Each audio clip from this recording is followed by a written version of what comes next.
Eita, que eu botar...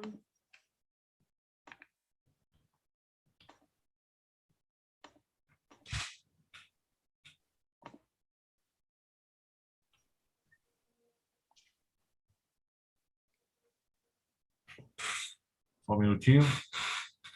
Você me dá o ok, Rubens. Aqui já está aparecendo ao vivo.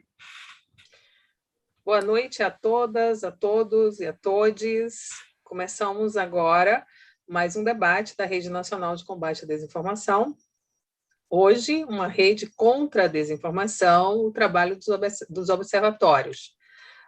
Trazemos 4 observatórios, que são nossos parceiros, para que a gente possa ouvir e aprender as experiências desses nossos colegas. Então, desde o Objetos, que é o Observatório de Ética Jornalística da Universidade Federal de Santa Catarina, o Observatório de Comunicação Pública da Universidade Federal do Rio Grande do Sul, o Observatório da Mídia da Universidade Federal do Espírito Santo e o Observatório de Pesquisas Aplicadas ao Jornalismo e ao Ensino, o OPAG, da Universidade Federal do Tocantins. Então, desejo a todos um bom debate e que a gente possa efetivamente aprender com todos eles. Vou passar a palavra agora para a Raquel, Raquel Bertol, do Projeto de Reconfigurações Jornalísticas da Universidade Federal Fluminense, que vai comandar essa noite. Boa noite, Raquel. Boa noite, Milena, Rogério, Edgar e Gilson. E a todos. Boa noite. Muito obrigada, Ana Regina. Obrigada pela presença, pela participação de todos vocês e pela presença dos que estão nos assistindo. Eu também quero agradecer a colaboração para a organização dessa mesa do mestrando Marlos Mendes, da Universidade Federal Fluminense, que também atua no projeto Reconfigurações Jornalísticas, que é o parceiro da rede, então, por esse motivo, a gente está aqui. Então, quero já começar dando a palavra para a professora Maria Helena Weber, para ela contar um pouquinho de como é o trabalho de vocês, e depois a gente vai passar para os outros professores apresentarem um pouco do dia a dia deles, das rotinas e dos desafios. Depois a gente promove um debate entre eles e com vocês, com quem estiver nos assistindo. Obrigada, então, e com você, Maria Helena. Obrigada. Obrigada, agradeço o convite e vou procurar apresentar o funcionamento do OBComp. Tive a ajuda da coordenadora executiva, Ana Javes, para esse trabalho também. Então, vamos lá. Acho sempre estranho fazer apresentações assim. Vamos lá. Ok? Está compartilhando? Sim, está sim. Então, está ok. Então, o nosso observatório ele é temático, criado em 2015, e é um dispositivo digital de comunicação, onde a gente reúne crítica, pesquisa, o debate público e cidadania. Ele está sediado na URGS, junto ao PPG-Com, Programa de Pós-Graduação em Comunicação, e ele é administrado pelo Núcleo de Pesquisa em Comunicação Pública e Política. Aqui. Então, quando se abre o observatório, nós temos notícias, que é uma das nossas caixas, digamos assim, e essas notícias elas são periodicamente renovadas. Então, essa é a abertura, digamos, do observatório. Vou falar teorizar um pouquinho sobre como ele funciona. No plano da crítica, nós fazemos uma crítica a toda a produção em comunicação da ordem política e governamental, e temos um trabalho mensal junto ao Jornal da Universidade, que é a publicação de uma coluna, onde fazemos a crítica do Jornal da Universidade, a partir da perspectiva que uma universidade pública faz comunicação pública. Também é um lugar, digamos, de pesquisa, onde se trabalha com teses, dissertações, a partir do material acumulado no repositório do OBComp. Ele é também a sua produção, especialmente as campanhas públicas, ele serve como matéria de aulas para graduação ali na Fabico, e nós já temos inúmeras publicações, artigos sobre o observatório, né? Eles também servem, digamos, nós, como essa live, nós temos participado de várias apresentando esse trabalho. E nós acreditamos que a Alice faz um trabalho cidadão, né, com a difusão de informações que interessam a área pública, né? Então, a organização dele tem um conselho deliberativo e consultivo que sustenta o próprio o pensamento, né, e a estrutura conceitual do observatório, e como ele é sustentado pelo NUCOP, então são os doutorandos, mestrandos, bolsistas de IC que vão se responsabilizando pelas publicações e pela organização. Então, eu faço a coordenação geral, a Ana Javes Luz, a executiva, e esse grupo de doutorandos, mestrandos e bolsistas são, então, responsáveis pela chamada produção executiva, né? Aqui são as nossas caixas, estamos em processo de reformulação do site, e então nós temos as chamadas lições públicas, notícias, campanhas, aulas públicas, né? As campanhas públicas, eventos, legislação e um repositório, sempre voltado para o tema da comunicação pública e política, né?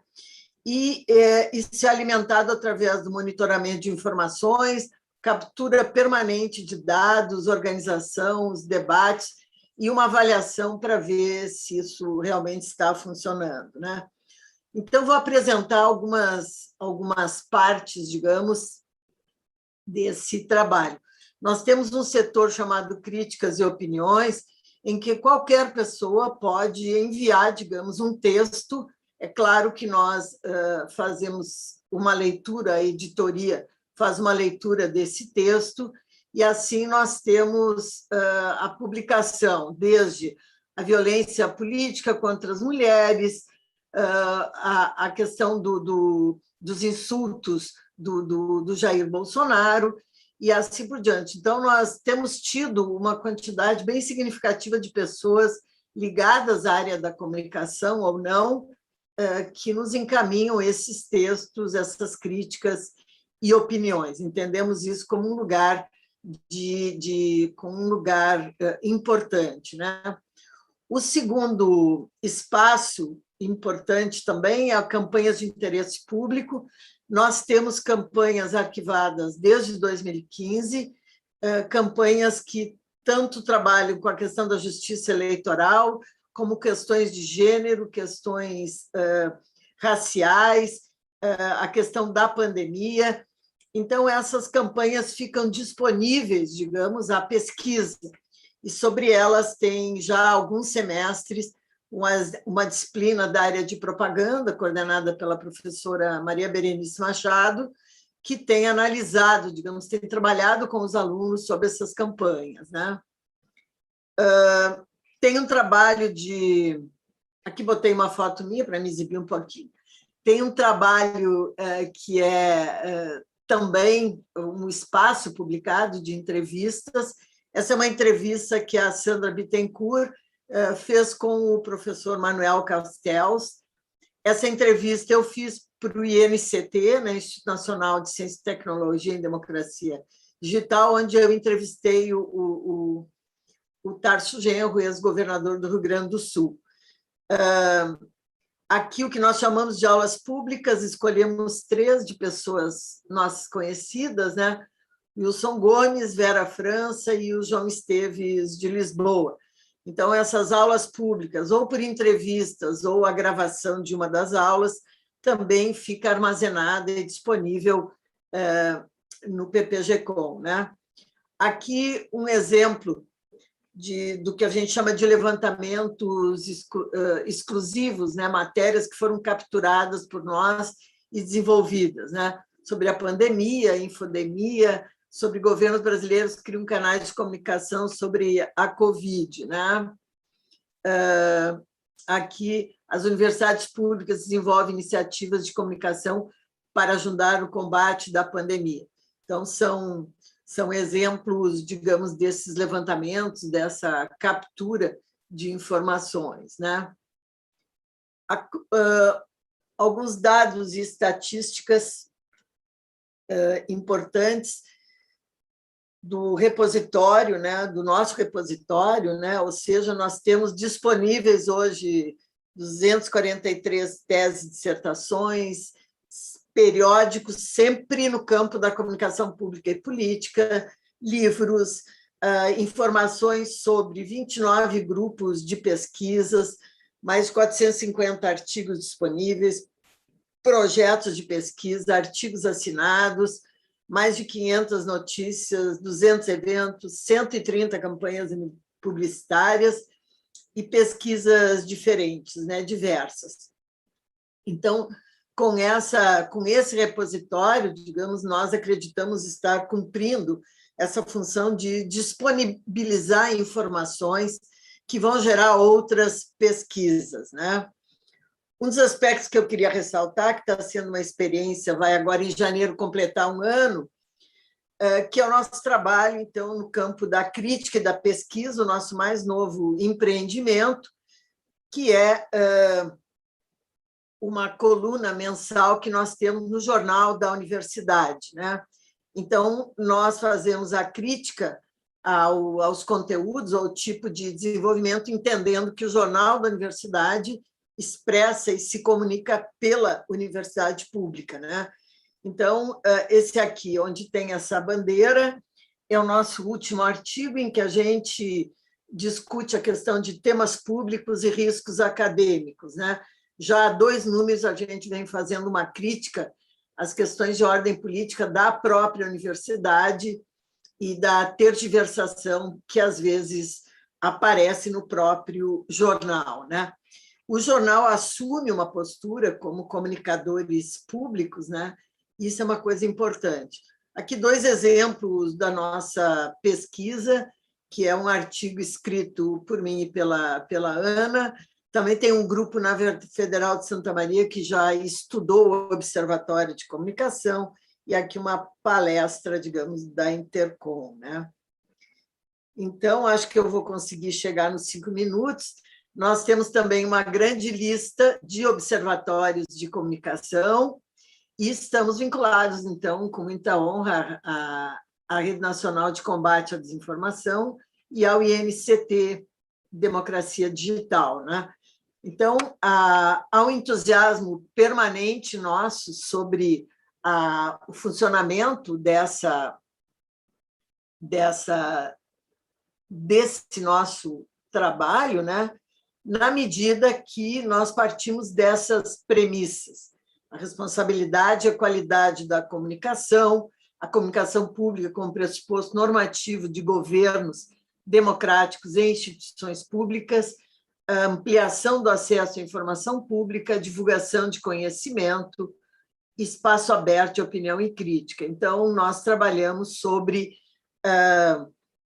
a comunicação pública, a universidade é pública, o interesse público e a democracia, né? Entendendo que comunicação é algo imanente, digamos, à democracia e a faz funcionar. Era isso. Obrigada. Parabéns, Maria Helena, foi ótima a sua apresentação. Daqui a pouco a gente vai poder aprofundar alguns aspectos, né, do que você trouxe para a gente. E eu queria convidar, então, o professor Gilson Porto para fazer a apresentação dele. Obrigada. Obrigada, Raquel. Obrigada.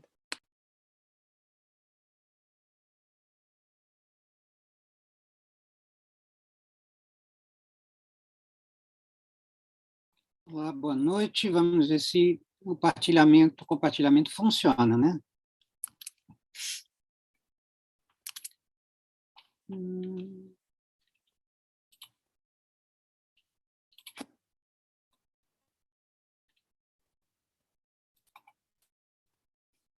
Está dando para ver aí o compartilhamento? Sim, sim. Deixa eu ver aqui. Acho que está melhor para enxergar, não tá? Bem, boa noite a todos. Eu vou tentar ser bem conciso, não sei se tanto quanto a Maria Helena foi, mas vou tentar fazer esse exercício de falar bem menos do que normalmente eu falaria. Eu vou tentar falar um pouco sobre o que é o OPAGE, e eu queria destacar que ele talvez não seja tão parecido aos outros núcleos, justamente pela especificidade que nós nos encontramos aqui na região norte, e, portanto, acaba que o observatório, ele muitas vezes tem que se tornar outras coisas. Tá? Então, o OPAGE, ele surge inicialmente como um projeto, ele é um projeto de reflexão acadêmica, ele é um projeto de pensamento coletivo, e aí essa frase do René Barbier, no livro Pesquisação, eu acho muito significativa, né? Porque, basicamente, como um projeto de construção de uma perspectiva, não é uma simples representação do futuro, tá? Do amanhã possível, de uma ideia. Na verdade, nós encaramos o OPAGE como um futuro a fazer, uma amanhã a concretizar, um possível a transformar em real. Então, o conjunto de construções que nós fazemos dentro do Observatório de Pesquisas Aplicadas ao Jornalismo e ao Ensino, aqui da Universidade Federal do Tocantins, é tentar construir vias e possibilidades de trabalho coletivo e de aprofundamento sobre questões das mais variadas ordens. No caso do OPAGE, a gente não apenas está na comunicação, mas nós enveredamos por outros campos, como a tecnologia, a biblioteconomia e a própria relação com as ciências sociais e aplicadas. Eu vou falar rapidamente sobre a percepção que nós temos sobre a relação com as redes, sobre a questão de nós nos considerarmos um centro de desenvolvimento tecnológico, um centro de formação e ensino, e como é que nós entendemos aí a partilha e construção do conhecimento. Então, é uma visão bem rápida também para o começo da nossa história, né? Eu vou só passar um pouquinho aqui. O OPAGE, ele surge, para quem quiser conhecer um pouquinho a história, lá em 2013. Nós surgimos como um grupo de pesquisa. Só que o que acontece? Ao surgir como um grupo de pesquisa, a gente foi descobrindo que precisava de mais espaço, né? Na verdade, não era suficiente ser um grupo de pesquisa, era preciso mais para construir o trabalho que nós pensávamos em construir. Daí, nós conseguimos, em 2014, transformar o grupo de pesquisa num núcleo de pesquisa e extensão, que foi registrado na universidade, e com isso nós ganhamos mais possibilidades de construir espaço de atuação dentro da universidade. Em 2015, nós conseguimos criar um instituto de pesquisa, que é o IPEX College, e que o OPAGE é um dos mantenedores aí desse instituto, que tem um outro nível também de interação dentro da universidade. Em 2017, a gente tinha crescido tanto, e a universidade resolveu nos dar um ultimato para a gente diminuir de tamanho, porque estava muito grande, estava muito inchado. Então, nós desmembramos num segundo núcleo, que é o Núcleo Informação, Memória e Comunicação, que tem os colegas da biblioteconomia, da museologia e da arquivologia, e um outro conjunto de pesquisadores, mas que é considerado para nós um grupo irmão, e nós trabalhamos sempre juntos aí nas diversas atividades. Em 2020, a gente criou a nossa incubadora de base tecnológica, pedagógico-social, que está em construção, e a gente trabalha com a metodologia do CERN. Estamos aí em processo de implantação das rotinas e a abertura de um possível edital aí para 2022. E em 2020 a gente começou as tratativas para a criação da TV UFT, que está em fase de implantação, e nós estamos aí nesse processo de consolidação das ações. Tá? Bem, o objetivo central do OPAGE, obviamente, é fortalecer pesquisa em comunicação social e jornalismo, mas não apenas nessas áreas. Na verdade, a gente acha que está um pouco mais à frente do que isso, né? Nós queremos agregar projetos, grupos e núcleos para fazer pesquisa e extensão em várias áreas que for possível. Bem, em 2014 ainda, algo que para nós foi fundamental foi entrar na RENOI, na Rede Nacional de Observatórios de Imprensa, uma rede importante, já consolidada, e para nós abriu muitas portas de conhecer e de interagir. Tanto que em 2015 a gente conseguiu recurso no CNPq para criar uma rede, que é a Rede Internacional de Pesquisadores sobre Bolonha, que desde 2015 está sob a nossa coordenação, e tem pesquisadores aqui na África, na União Europeia, né, principalmente Portugal e Espanha, e de outros cantos aí que tenham proximidade. Em 2017, a gente participou na criação de uma outra rede, a Rede CT, a Rede Internacional de Pesquisadores sobre comunidades tradicionais e povos originários. Hoje nós estamos na vice-coordenação dessa rede. Em 2019, a gente se agregou à rede ANLAT, que tem aí a Unicinos como cabeça, e em 2020 nós nos agregamos à Rede Nacional de Combate à Desinformação. Essas redes, elas nos potencializam muita interação e visualização de projetos, né? Obviamente, na região norte, a nossa grande parceira é o Observatório Cultural da Amazônia e do Caribe, que é também considerado uma rede, mas também não deixa de ser um observatório, que tem lá o professor Wilson Júnior Santi como parceiro em muitas das atividades que nós desenvolvemos por aqui. Outro ponto que nós nos vemos é como um espaço de desenvolvimento tecnológico. Então, nós tivemos aí a experiência do programa de extensão incubadora de projetos pedagógicos, que nós realizamos de 2015 a 2019. Depois, nós tivemos a institucionalização da incubadora do OPAGE, que tem um bracinho com a vertente tecnológica, né? Com produção de patentes, registros de software, que transita na área de comunicação, mas não apenas na área de comunicação. Nós entendemos que a comunicação é um dos elementos centrais no processo de inovação tecnológica.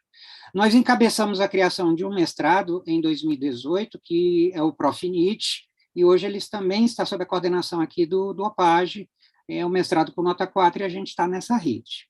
E criamos uma especialização nessa área de inovação tecnológica. Estamos na nossa segunda turma, agora em formato remoto, com cerca de 200 alunos aí espalhados pelo Brasil.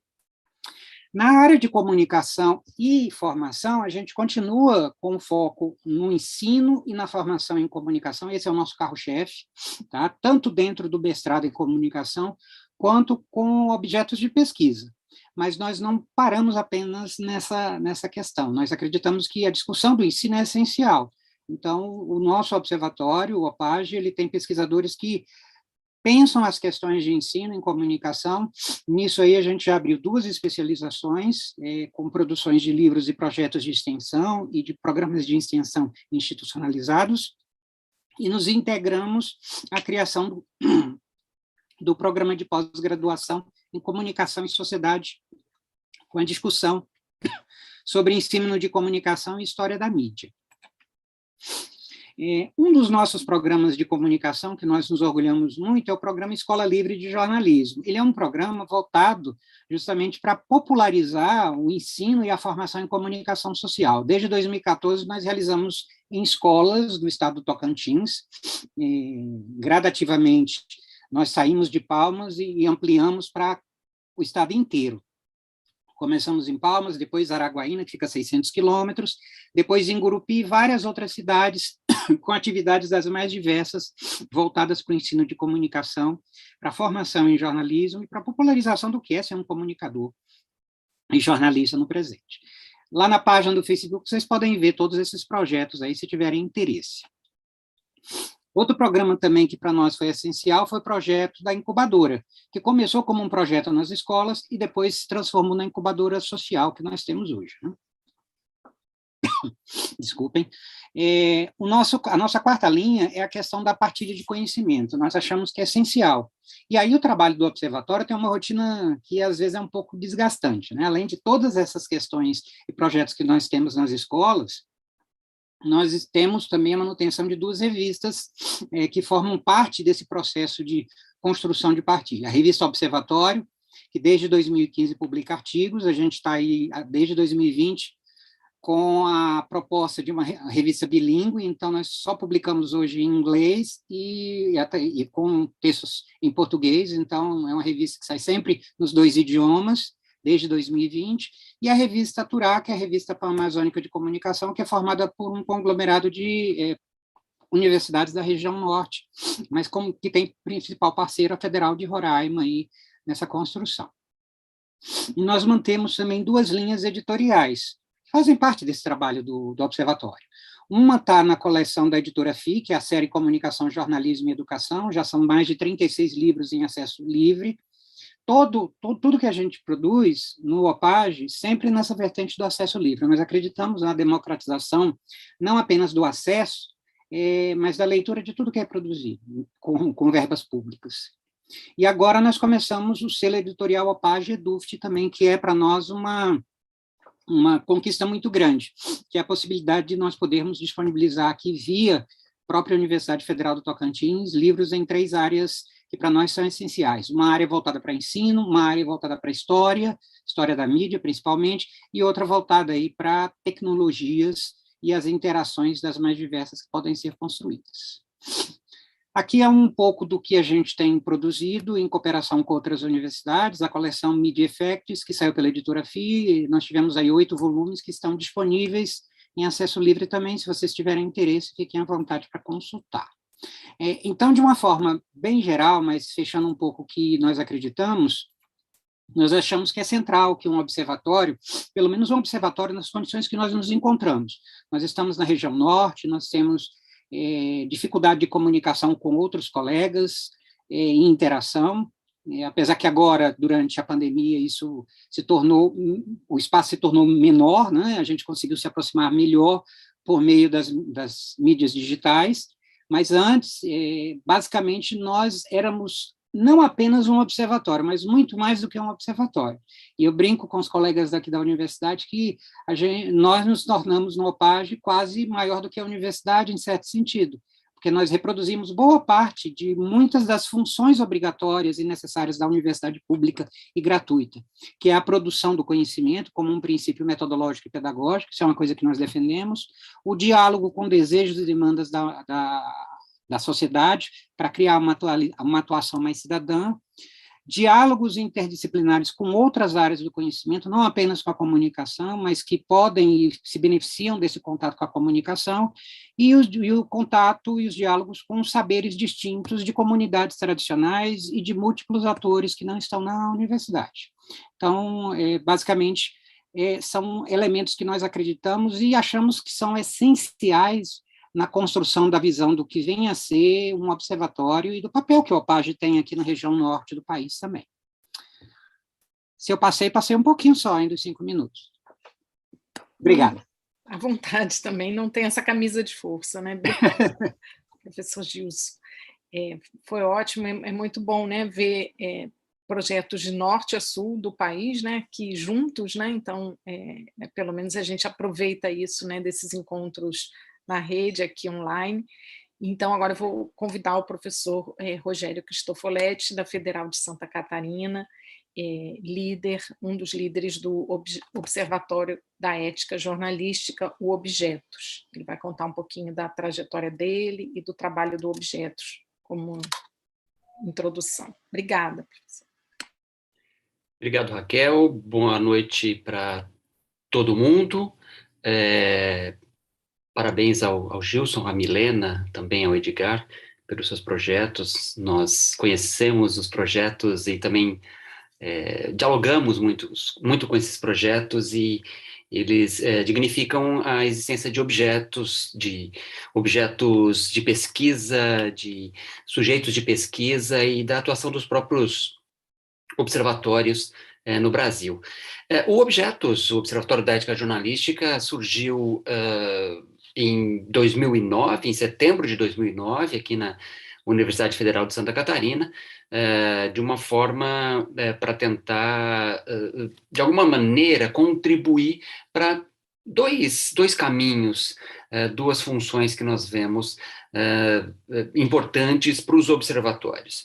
A primeira delas é, de alguma forma, contribuir para um debate de qualificação, de aperfeiçoamento do jornalismo, da mídia, e a segunda função é contribuir também para a formação de públicos mais exigentes, menos passivos, mais críticos com relação ao jornalismo. Quando criamos o Observatório da Ética Jornalística, eu e o professor Francisco Caran, à época, a gente buscava um foco, e como já pesquisávamos ética jornalística, focamos, né, esse observatório para olhar o quê?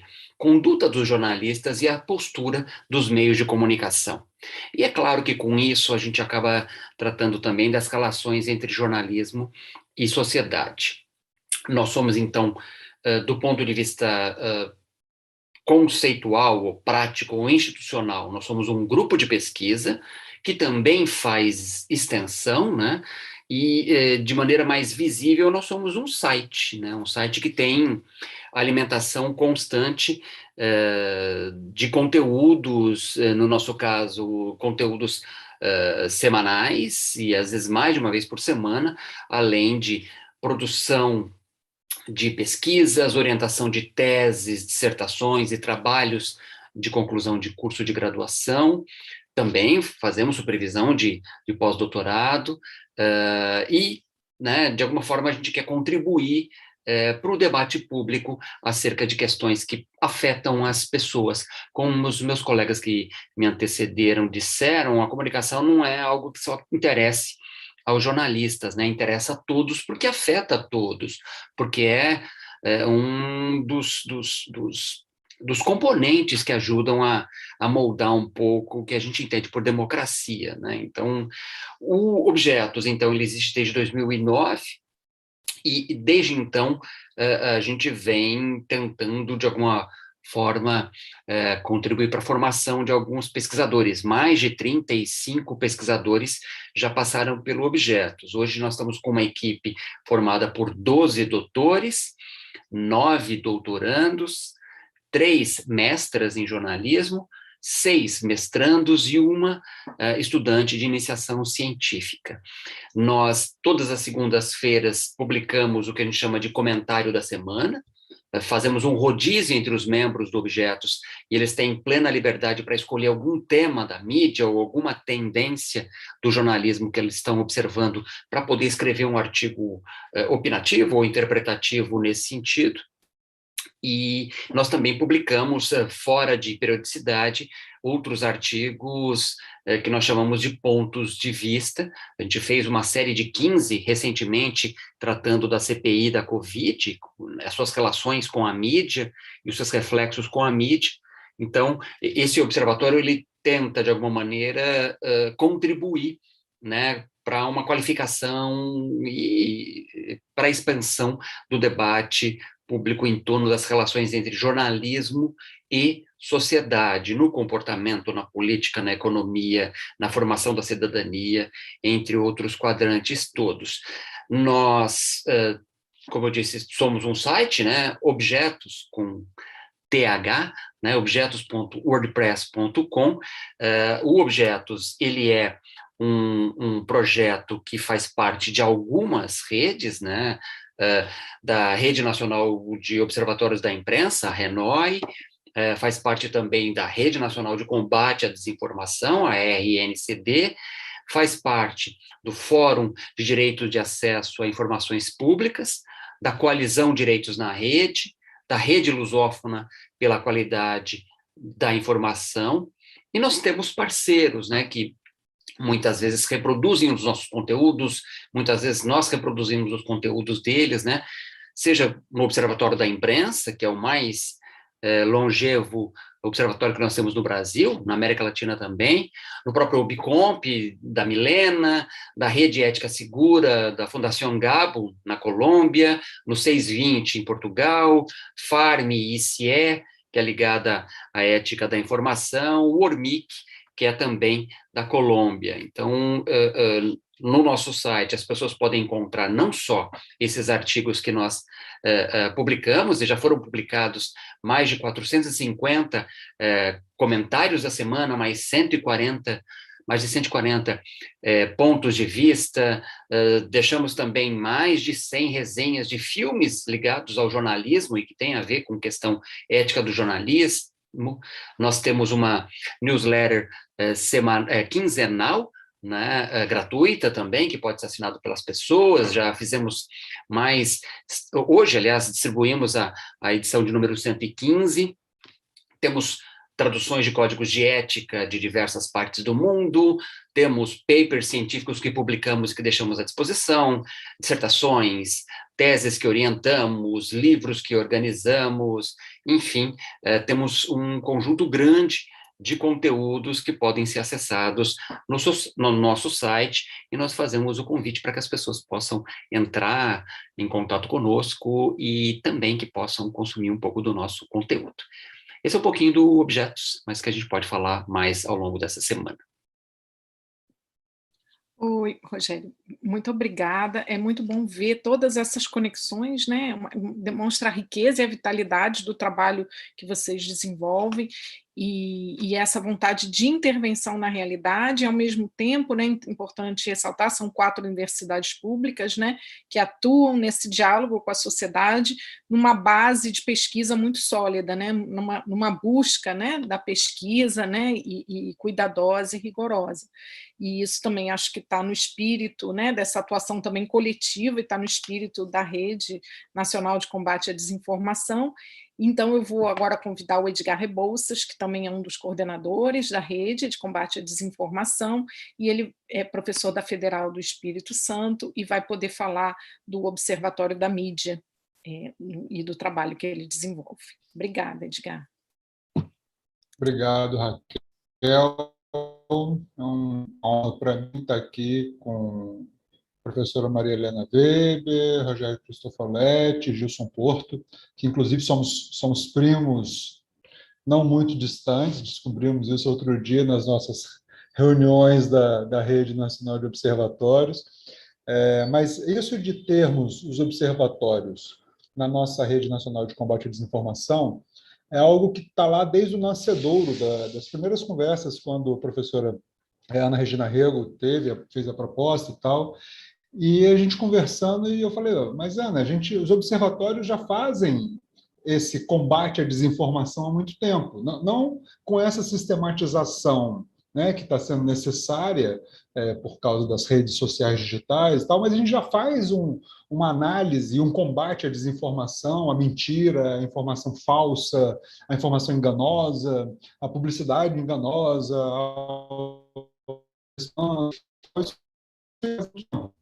a gente pode, então, colaborar, e aí foi quando a gente saiu chamando vários colegas, e foi muito interessante isso.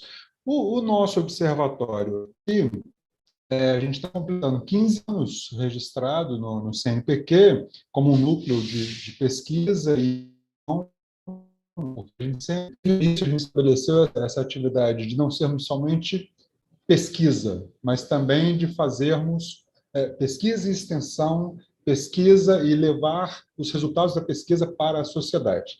E eu vou só mostrar aqui, compartilhar, Raquel, um pouco com vocês uma apresentação breve aqui do que a gente faz. Vocês só me digam aí se vai aparecer, Raquel. E tá no... aparecendo, sim. Tá bom, deixa eu botar com tela cheia. Vamos lá, peraí, se vai aparecer. Apareceu com a tela cheia aí? Sim, sim. Tá bom. Então, vamos lá. Então, nosso observatório está ligado ao Programa de Pós-Graduação e ao Departamento de Comunicação da Universidade Federal do Espírito Santo.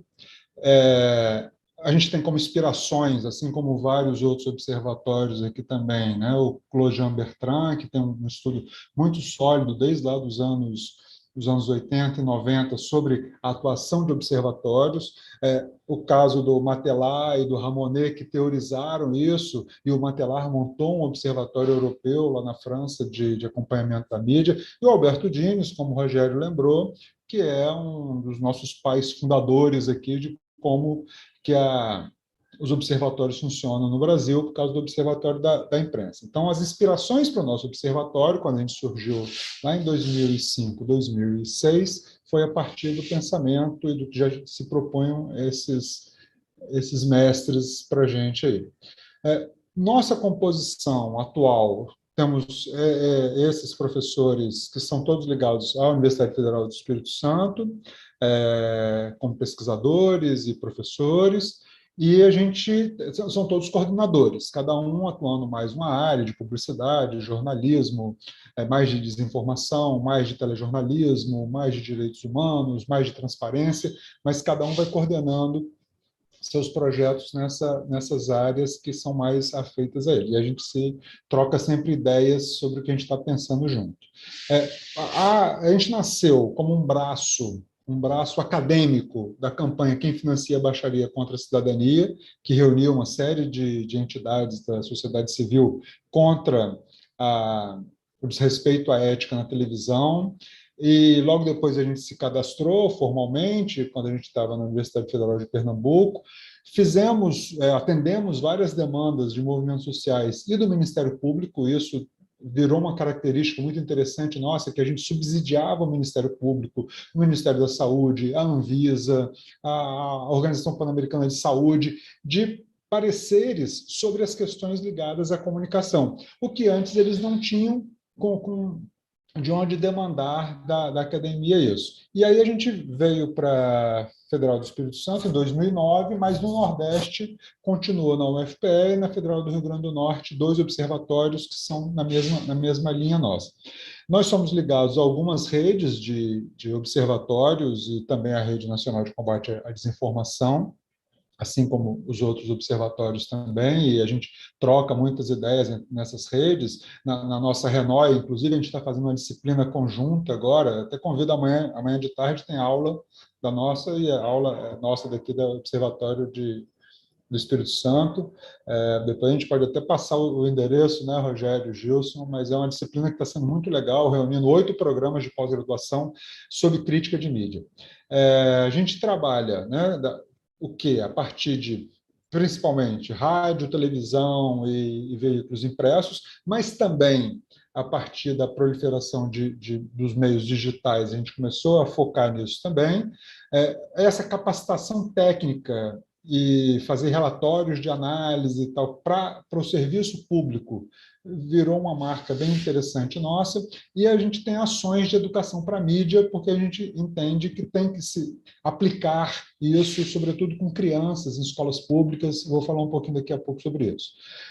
A gente se enquadra aqui dentro de uma taxonomia que a gente conseguiu estabelecer para os tipos de observatório, né, de sete nessa classificação aqui. A gente pode se encaixar como fiscal, think tank, laboratório e espaço para capacitação e educação. Então, assim, o Rogério acabou de falar do item 5 aí do objetos, que eles têm muita questão de difusão de informação. Tem uma newsletter, como o Gilson também, como a Milena também falou disso. O nosso a gente não tem, assim, já tentamos ter programa de rádio, televisão, mas a gente nunca teve pernas para tocar isso, então a gente está se contentando nessas áreas aqui por enquanto. Por que observar isso que os colegas já falaram aí, dessa necessidade, né, de a sociedade entender que os meios de comunicação são algo que tem que sim ser falado e não deixado só por conta dos proprietários de mídia. A gente trabalha muito fortemente com o conceito de controle social, de regulação da mídia, de regulamentação, tentando colaborar de alguma forma para que isso mude esse quadro, e o que e como observar. A gente tem alguns projetos, aqui eu tenho até um videozinho aqui que foi feito mas a Raquel não vai deixar eu passar, não. Mas é só botar um trechozinho dele aqui, só o comecinho, tá, Raquel? Deixa sim. O áudio está saindo, Raquel? Não estamos ouvindo. Então, vou só narrar assim, rapidamente. Isso daí é o nosso laboratório lá, a sala que a gente utiliza. A gente tem um centro de documentação, a gente faz reuniões periódicas, fazia, né, quando a gente estava podendo ainda se reunir. Esse é o Vitor Gentili, é um dos nossos membros do observatório, lá desde o início também. E a gente tem essa coisa de trazer muitos estudantes de graduação com os estudantes da pós, para tentar fazer essa interação. E temos conseguido bons resultados, porque a gente vê que os estudantes da graduação têm apresentado projetos de mestrado, alguns já estão se doutorando, e a gente faz isso de juntar a prática com a pesquisa, sempre tentando discutir com os estudantes em que isso pode se tornar interessante para eles como profissionais e para eles como futuros pesquisadores, se assim se interessarem.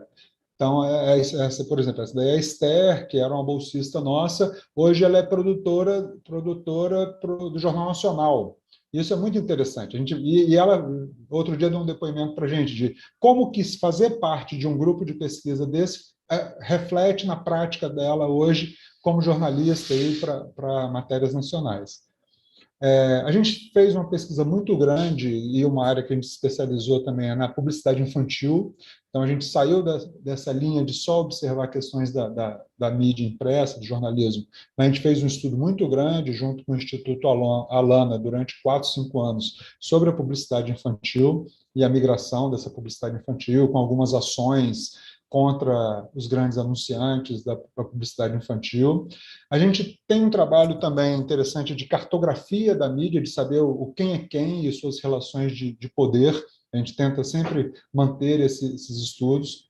Outra atividade forte nossa é a dos programas policialescos, a questão do desrespeito aos direitos humanos. Então, a gente fica muito em cima desses programas e fazemos um controle muito, muito cerrado. Essas são algumas das pesquisas, depois vocês vão poder ter acesso mais tranquilo, mas isso tudo está no nosso site também. A gente tem um repertório, um repositório lá de todas essas pesquisas que estão lá publicadas. A gente faz mensalmente seminários trazendo para a sociedade o que a gente está pesquisando. A gente fazia, né, presencialmente, mas agora, desde o início desse ano, a gente está fazendo mensalmente por vídeo, então no nosso canal do YouTube. Então, já semana que vem, toda a última quinta-feira do mês, a gente tem um seminário. A gente tem o projeto Comunicae, que ele é um projeto que tem 10 anos já, que a gente faz em escolas públicas das periferias da Grande Vitória, falando com crianças sobre a questão da leitura crítica dos meios de comunicação, e é muito legal o retorno que a gente tem. Um trabalho muito grande que a gente fez alguns anos atrás foi de capacitação para promoção e respeito dos direitos humanos, para movimentos sociais e para jornalistas. Foram oficinas muito legais, a gente conseguiu dimensionar como é que isso mudou a forma como os movimentos sociais e como os jornalistas passaram a tratar dessas temáticas. Uma ação também que agora a gente não está podendo fazer, porque não pode aglomerar, mas que a gente faz todo ano, é sempre na época do Dia das Crianças, é uma feira de troca de brinquedos, e é mais o pessoal da publicidade para discutir a questão do consumismo com as crianças, com os pais. A gente vai para uma praça pública aqui em Vitória, perto da praia, e é muito legal, vem muitas famílias, e a gente faz essa atividade. Vários eventos que a gente organiza em parceria com muitas entidades, eventos nacionais, eventos internacionais também a gente já sediou.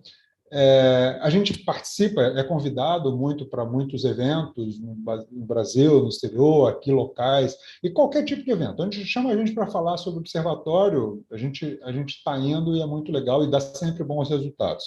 A gente tem essas nossas reuniões e a gente atende também pesquisadores. A gente presta serviço para pesquisadores de pesquisas específicas, mesmo que o pesquisador não seja ligado ao observatório, mas ele quer consultar nosso acervo, ele quer utilizar um dos nossos estudantes de iniciação científica para uma bolsa específica. A gente oferece uma mão de obra para pesquisadores de mestrado, doutorado, mesmo de outras instituições, para terem um apoio em suas pesquisas. A gente tem algumas repercussões, né, nacionais e locais também, de projetos nossos que movimentaram alguma coisa, então tem algumas mídias que repercute. A gente tem grandes parcerias com órgãos federais, órgãos estaduais, ONGs, vários outros observatórios também, e redes. Nosso site é esse aí, fica o endereço para vocês, observatoriodamedia.ufs.br, lá tem todas essas informações, um repositório das dissertações, das teses, é muito, muito interessante. Não é tão dinâmico como os sites dos nossos colegas aqui presentes, mas a gente tenta deixar as informações, publicizar essas informações o máximo possível.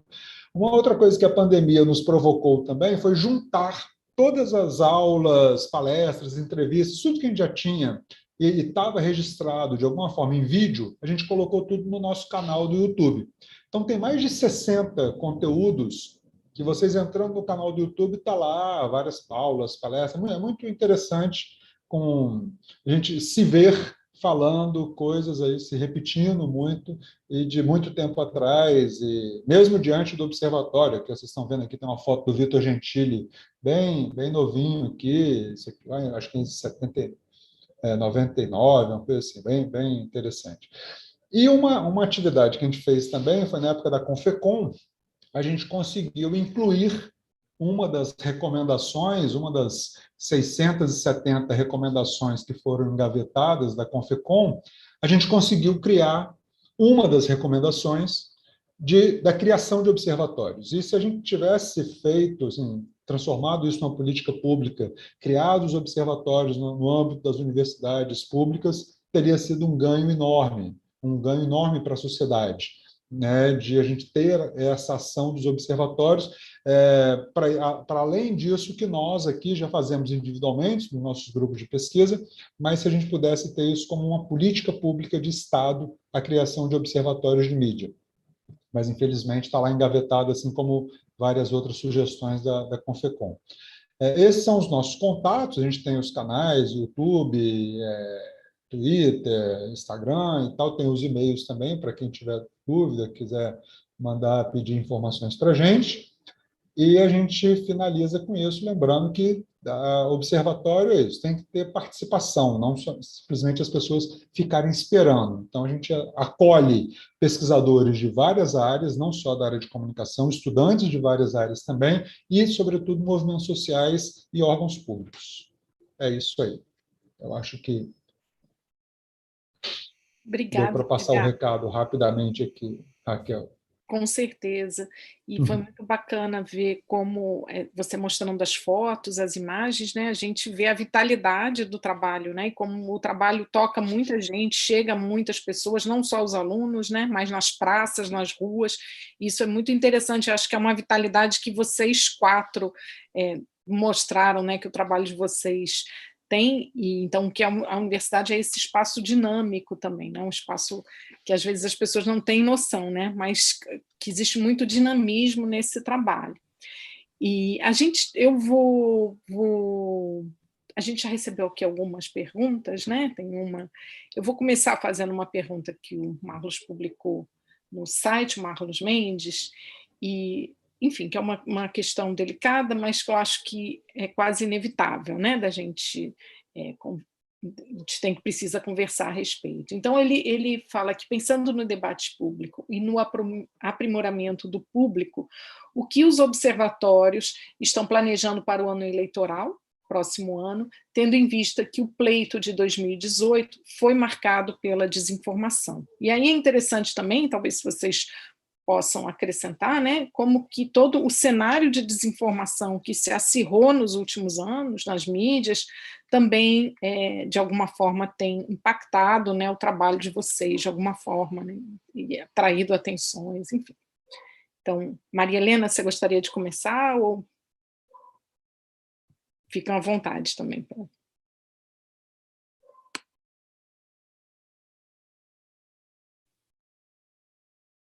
Não te ouvimos. Oi. A Maria Helena está sem som, Maria Helena. Ah, não, eu havia me desligado. Eu estava dizendo que essa é uma excelente pergunta, e eu acho que, na continuidade desse trabalho, eu fico imaginando o Obcomp, por exemplo, significaria, como nós já fizemos em outras eleições, intensificar não só a publicação, digamos, de textos de pessoas que querem enviar comentários sobre a campanha, talvez possa fazer um trabalho mais detalhado, mais crítico, digamos assim, sobre a dimensão do interesse público na disputa eleitoral, né?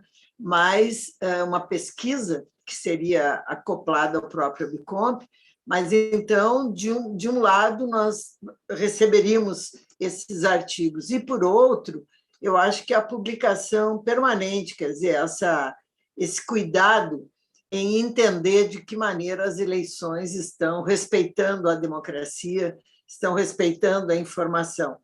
Então, eu imagino que os observatórios vão ter um trabalho muito grande, já que está tão institucionalizada a mentira, digamos assim, e as distorções, né? Quer dizer, algo já é tão definido isso pelo próprio governo federal, que a gente está um pouco cansado e está deixando passar muita coisa também. Então, eu acho que talvez para as eleições nós tenhamos essa função que é trabalhar mais, né, Rogério, a questão da ética, não só de como a imprensa vai se comportar, mas de como as campanhas vão se comportar, né? Quer dizer, nós, essa dimensão pública que é inerente, digamos, a uma campanha eleitoral nas democracias. E eu acho que a pauta vai ser tão grande que nós vamos ter muito, muito trabalho, se quisermos abraçar isso, né? Obrigada, Marilena. O desafio é bem grande. Rogério, ela citou você. Você gostaria de falar? Posso falar, sim. Posso falar. Então, nós estamos iniciando agora, em novembro, um processo de discussão interna para planejamento de 2022. Mas a gente já tem algumas coisas já mais ou menos no nosso horizonte. Entre as realizações que nós temos, eu acabei não mencionando um projeto muito importante que nós temos, que é Objetos nas Escolas, que é um projeto muito parecido com o que é feito pelos colegas, pelo Edgar e pelos colegas lá no Espírito Santo, que é um projeto de ensino crítico da mídia, de leitura crítica de mídia. Né? Então, até 2019, o professor Samuel Lima, que é um dos nossos coordenadores aqui no Objetos, ele e uma equipe percorria escolas públicas aqui da Grande Florianópolis, de ensino médio, para fazer aulas, né, abertas para esse público, para sensibilizar esse público para fazer leituras críticas da mídia. Isso relacionado a temas do seu dia a dia. Né? Essa garotada que está se tornando, né, adulta ou está próxima disso, então ela também pode...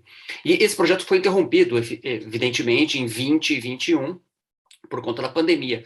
Nós queremos voltar com Objetos nas Escolas em 22, com um olhar atento também para essas pessoas que são também, às vezes, já eleitores. A partir de 16 ou 17 anos, eles já são, né, potencialmente eleitores. Além disso, a gente vai ter um olhar muito atento com relação à campanha eleitoral. O calendário eleitoral ainda tem algumas brechas de definição de datas, estamos atentos com relação a isso, mas sabemos que vai ser um pleito bastante agitado, vai ser um pleito bastante violento, agressivo do ponto de vista da ultrapolarização. Penso que nós não vamos ter tempo de tédio nesse ano, então estaremos atentos com relação a isso.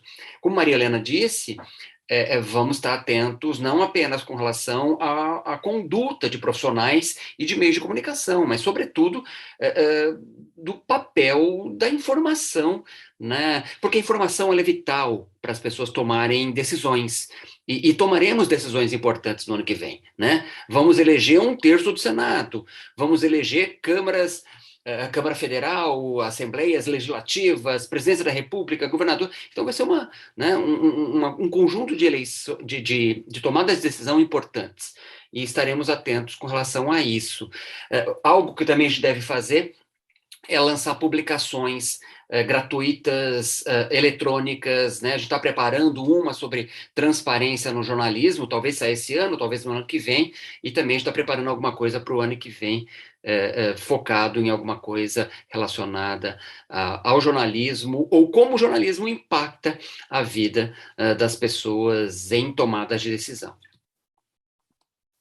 É interessante você lembrar que, né, quando você falando, a gente vê que a agenda é enorme, né, e como a universidade pública, mesmo na pandemia, se mantém muito ativa e trabalhando muito, né, enfim, sem tréguas, né. E aí eu queria ouvir o Gilson, como é que se ele tem alguma coisa a contar para a gente sobre esse planejamento. Quando eu vi a pergunta do Marlon, eu falei, ele deu uma espetada, uma alfinetada com vontade, né? Porque, efetivamente, essa é uma temática que eu acho que todos os observatórios deixaram para um segundo momento de pensar, bem, vamos tentar resolver 2021 e deixar 2022 em 2022, porque é um trabalho tão amplo e tão pesado que eu acredito que cada observatório individualmente não vai dar conta. Então, eu penso que esse é um trabalho para toda a rede nacional de combate à desinformação, pensar em ações coletivas que possam ser partilhadas, porque, efetivamente, a gente vai enfrentar vamos chamar, um inimigo muito bem organizado e com recursos quase ilimitados, né? Que vão destruir os nossos sites, destruir as nossas fontes de informação com uma certa facilidade, já que as nossas universidades não estão preparadas para muitos enfrentamentos atuais. Então, eu penso que o planejamento que nós vamos fazer no APAGE vai ser de inserir os nossos parceiros. Aqui a gente tem uma parceria forte com o Sindijó, e que nós fazemos diversas atividades coletivas, e é justamente um parceiro que nós vamos ter que chamar para conversa e para tentar pensar o que nós vamos agregar em 2022.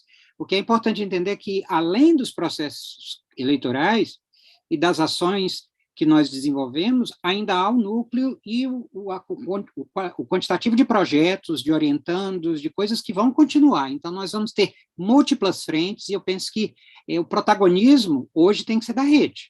A rede tem que nos ajudar, nos motivar e demandar efetivamente o apoio à resolução de questões, porque nós só vamos sobreviver se estiver no coletivo, porque individualmente nós somos frágeis. Obrigada, Gilson. Com certeza, eu acho que assim, um dos objetivos desse debate como o nosso aqui é justamente vocês já se conhecem, né, mas os parceiros da rede se conhecerem melhor e se apresentarem ao público, né, o vídeo está disponível no canal no YouTube, então é justamente a partir dessas proposições e dessas ideias que as coletividades vão se reforçar, né, então é muito importante essa perspectiva. Edgar, o que você tem? Eu apostaria em um resgate de algo que a gente fazia lá no início das ações do Observatório, que era uma parceria com os órgãos públicos de controle.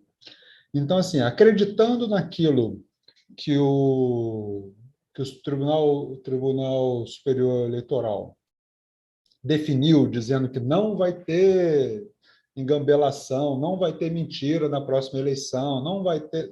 Sim, ele está dizendo, né?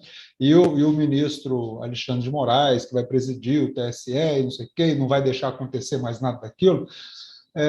Eu acho que a gente pode, como observatórios, colaborar para isso. Então, um mês atrás, a gente fez até um teste, não intencionalmente como teste, mas a gente fez para ver o que acontecia, que foi, tem um prefeito de um dos grandes municípios aqui da Grande Vitória, que ele utiliza as páginas pessoais dele de Instagram e de Facebook para fazer autopromoção das ações da prefeitura de vacinação. Então, assim, a informação sobre que teria vacinação em tal bairro ou em tal posto de saúde aparecia antes na página pessoal do prefeito do que na página da própria prefeitura.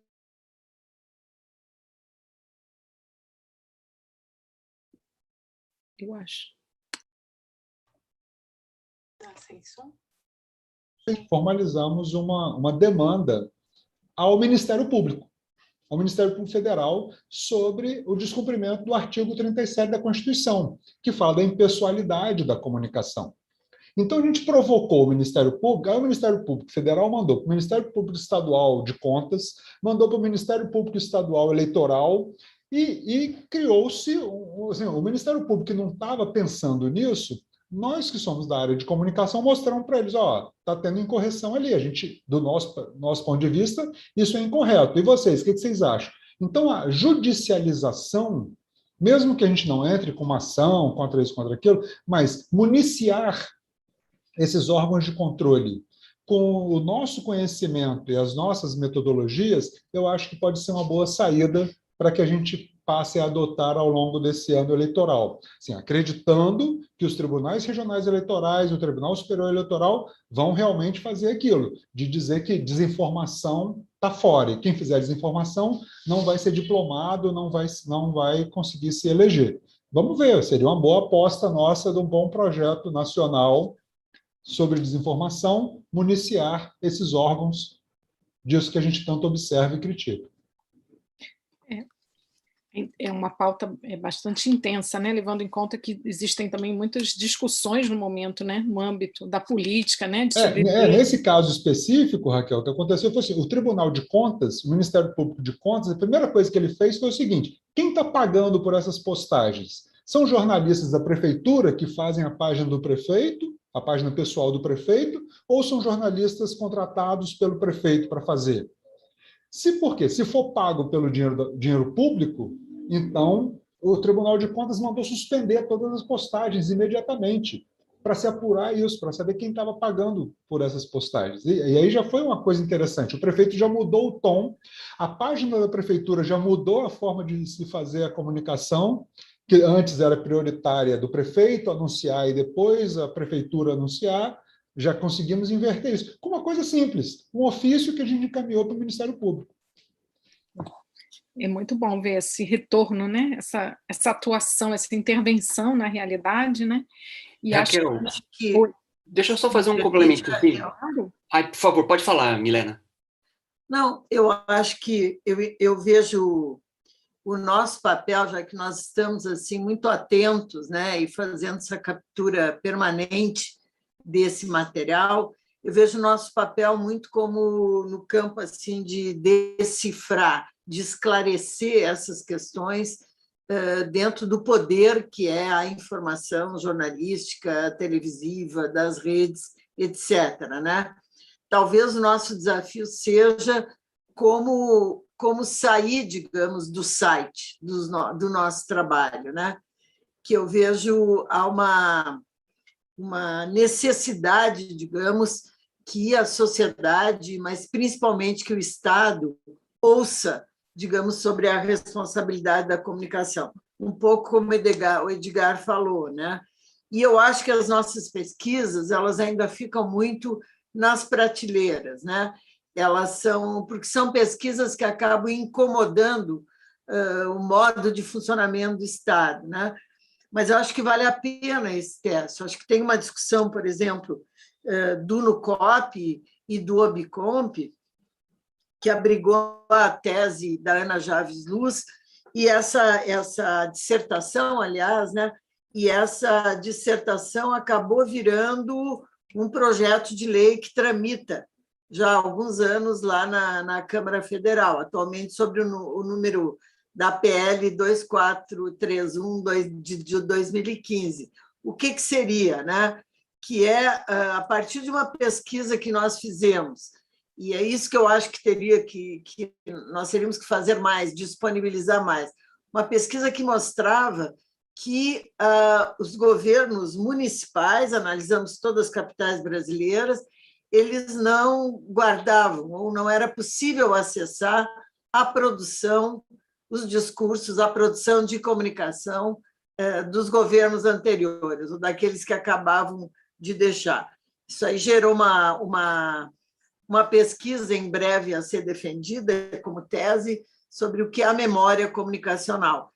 E esse aspecto é o que sustenta esse projeto de lei, ou seja, que as instituições governamentais e o Estado têm obrigação não só de guardar isso, né, mas de permitir o acesso a essas informações, né, para que a gente não veja o desaparecimento dos discursos da Dilma, por exemplo, ou de tantas coisas que aconteceram no governo do Lula, do FHC, seja lá, ou o que era a SECOM, não se tem mais acesso à SECOM.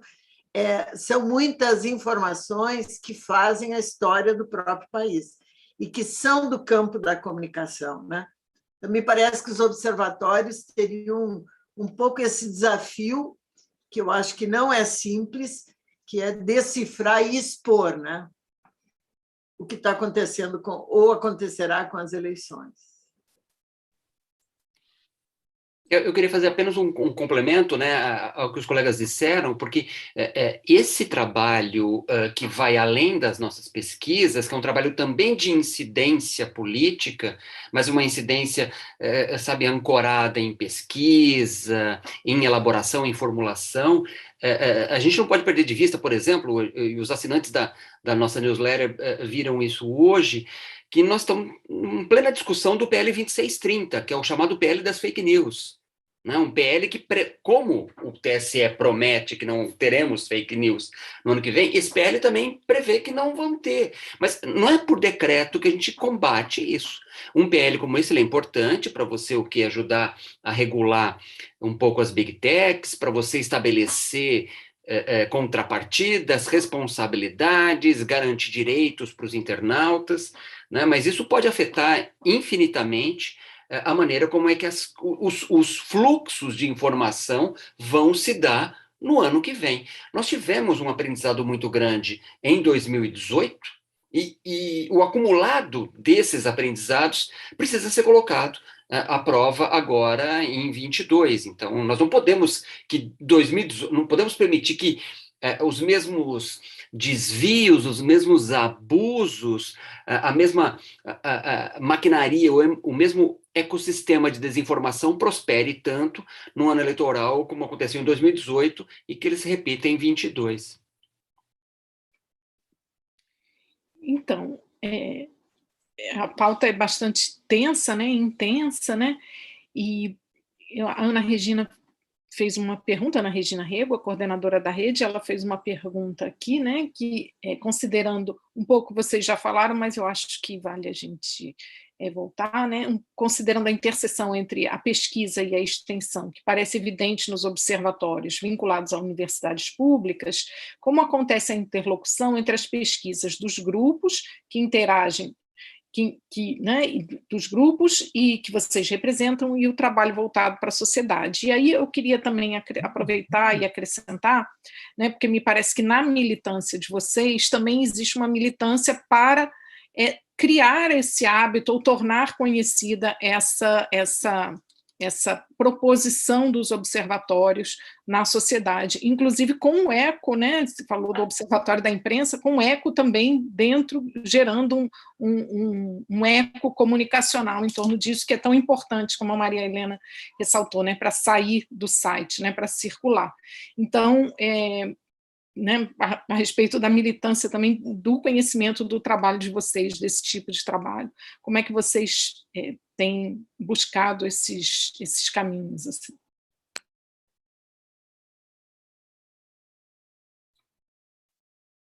Quer falar, Edgar?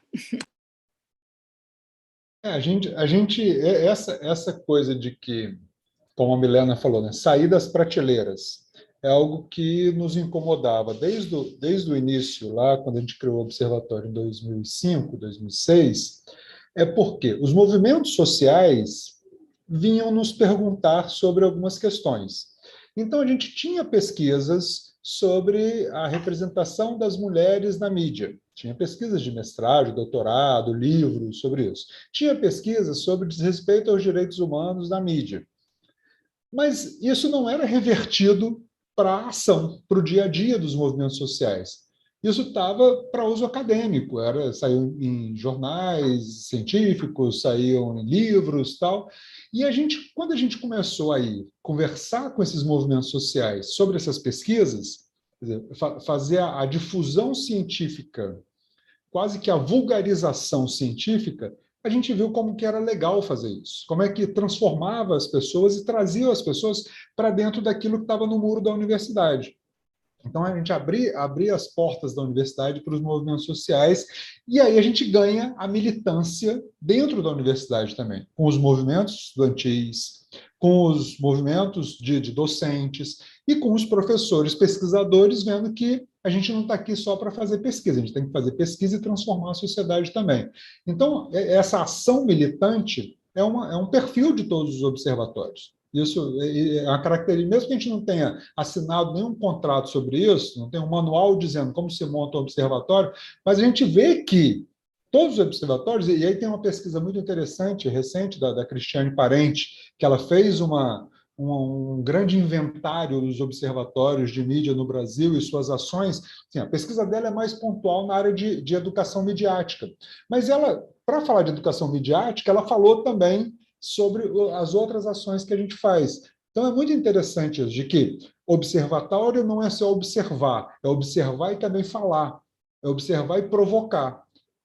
a gente sair dessa coisa de ficar só com o binóculo ou com a lupa ou com o microscópio de um laboratório, né? A gente tem que observar, tá bom, então vamos lá, vamos fazer uma vacina disso aqui para ver como que a gente pode ajudar. No Objetos, a gente, de maneira muito prática, a gente tenta fazer essas pontes. Essa incomodação que o Edgar manifestou, né, de não ficar só nas prateleiras, a gente também tem, né? Então, de que maneira a gente tenta articular as pesquisas com a extensão? O nosso ponto mais visível é o site, é a nossa vitrine. Então, como eu disse, todas as semanas, toda segunda-feira, a gente publica artigos, e embora os membros do Objetos tenham absoluta liberdade para escolher os seus temas, nós sempre estimulamos. Se tem alguém ali pesquisando credibilidade, ética jornalística, que essa pessoa fale um pouco da pesquisa dela, que essa pessoa explore um pouco num texto muito mais aberto, um texto mais, né, de fácil apreensão, para que a gente possa ampliar públicos. Essa é a primeira maneira. Um segundo ponto que a gente tenta também conectar as pesquisas com a sociedade é através, a gente fazer isso através dos nossos eventos. Paramos em 20 e 21, né, principalmente em 21, e a gente vai retomar. Então, a gente já fez eventos que eram o quê? Debates, ou mesas redondas, ou seminários sobre transparência, sobre privacidade, sobre ética, sobre democracia. Então, isso é uma outra maneira. E como eu já falei antes, a gente também está cada vez mais preparando publicações online de fácil acesso e de fácil linguagem que podem traduzir alguns conceitos para um público maior. Né? É o que a gente está fazendo, por exemplo, agora com essa publicação sobre transparência no jornalismo. Transparência no jornalismo, o que é, como é que ela se manifesta, como é que ela, né, incide na vida das pessoas, por que ela é importante? Né? Por que é importante falar sobre isso?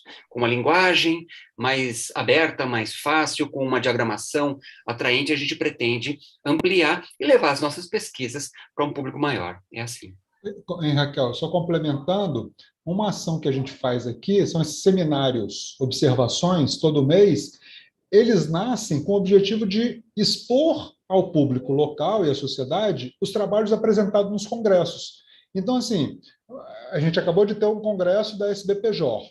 Então, vários pesquisadores do observatório apresentaram lá, mas apresentaram para um público muito pequeno, muito especializado. Aí, o que a gente vai fazer? Todo mundo que apresentou trabalho na SBPJ e apresentou trabalho na Intercom, a gente vai fazer um seminário aberto para a comunidade acadêmica e para a comunidade em geral, dizendo o que foi apresentado naquele congresso. Isso ganha uma dinâmica muito interessante, porque não é só um debate com os pares, a gente ganha um debate mais aberto com a sociedade.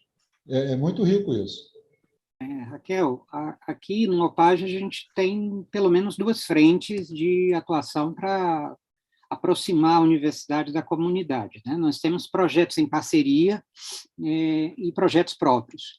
Dos projetos em parceria, nós destacamos pelo menos 2 com outras universidades espalhadas aí pelo Brasil, diversas, na verdade, né? Não sei como é que muitos de vocês acompanham, mas nós somos responsáveis aqui na cidade, desde 2018, pela realização do Pint of Science, que é um festival de divulgação científica em bares e restaurantes. Então, nós sempre reservamos um dia das atividades para discussão dos temas comunicacionais. Nós chamamos colegas das várias áreas da comunicação, então, desde 2018, a pauta de desinformação vem aparecendo nos eventos aqui da cidade de Palmas. É uma forma em que nós inserimos as discussões da comunicação do jornalismo no dia a dia das pessoas, nos debates aí nos bares e restaurantes que participam. E o outro projeto legal também é o Pergunte a um Cientista, que a gente fez eventos nos finais de semana no Parque César Mar. Colocávamos mesinhas, sentávamos colegas e íamos debater questões com a comunidade. Era uma coisa muito legal, porque era um atendimento, as pessoas sentavam na mesa e queriam conversar com os colegas de várias formas diferentes. Nos projetos próprios, só para você ter uma ideia, entre 2021 com término em 2022, o OPAGE hoje tem 152 projetos em execução, entre palestras, cursos, eventos de extensão e desenvolvimento, tá? Que estão em execução, que terminam aí por volta de abril ou maio, Então, tudo isso demanda também uma comunicação com a comunidade, com a sociedade, espalhados por vários locais, porque são fruto também dos projetos de especialização que nós temos e que incorporam o fazer da extensão e da pesquisa. E fazemos também uma comunicação mensal à comunidade por meio do nosso seminário mensal de discussão de inovação e comunicação, com temas dos mais variados que abarcam comunicação, inovação, transferência de tecnologia, e focamos efetivamente no que nós sabemos fazer melhor, nós acreditamos, né, que é comunicar às pessoas o que nós estamos tentando fazer. Tá? Então, eu penso que a linha que o Edgar falou há pouco, de chamar as pessoas nos congressos, é essencial. A gente faz aqui um encontro nacional também, e já nos últimos 3 anos tem sido internacional, que nós tentamos dialogar com muitas pessoas. Alguns dos colegas que estão aqui já estiveram aqui no Tocantins, já dialogaram conosco em muitos momentos, e então é uma forma de nós chamarmos a comunidade. Mas, é claro, a comunidade externa, ela, às vezes, não se sente à vontade para vir até a universidade. Então, a universidade tem que esquecer os muros imaginários que nós criamos e ir para as comunidades. Então, acho que o principal papel do OPAG é o projeto Escola Aberta de Jornalismo, que é realizado dentro das escolas, né? E que nós conseguimos abarcar um universo de possibilidades. Eu acho que o OBCOMP é bem mais modesto, digamos, do que o Observatório de Mídia e do próprio OPAG, que é quase uma instituição, né? E eu acho que a universidade em si, ela tem que fazer a mesma pergunta, que é essa que a Ana está fazendo para nós. Ou seja, a universidade tem que sair das prateleiras também, né? Então, parece que o Estado brasileiro atualmente, o governo, ampliou muito e irremediavelmente, talvez por um longo tempo, a distância entre a ciência, o saber e a prática social, né? E essa separação, né, que nós temos visto não só pela falta de investimentos, mas também por toda a discussão em torno da pandemia, né, da desqualificação da universidade, a desqualificação do serviço público, a desqualificação da informação, a desqualificação da ciência. Então, acho que eu vejo como um grande desafio, né? E acho que o OBCOMP ele tem esse trabalho que é muito restrito ainda, e nós estamos sempre preocupados com o que o Estado está dizendo. Aquilo que é de interesse público, aquilo que é próprio da democracia, como é que isso está sendo dito, está sendo falado. E nós vamos expondo. O OBCOMP ele tem muito acesso, mas ainda nem dentro da própria universidade ele se expõe.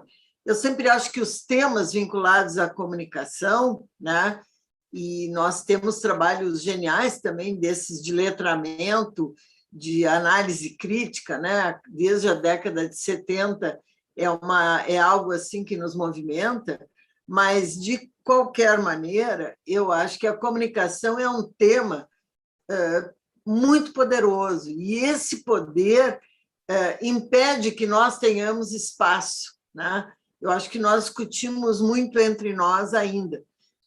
Eu acho que a produção de eventos, né? Nós fazíamos isso via no COP, a produção de eventos em que seja aberta, essas aulas públicas, como nós chamamos, e que a sociedade possa participar, do tipo, o que significa informação eleitoral, o que significa propaganda eleitoral, eu acho que é um pouco isso que nós temos que fazer, né?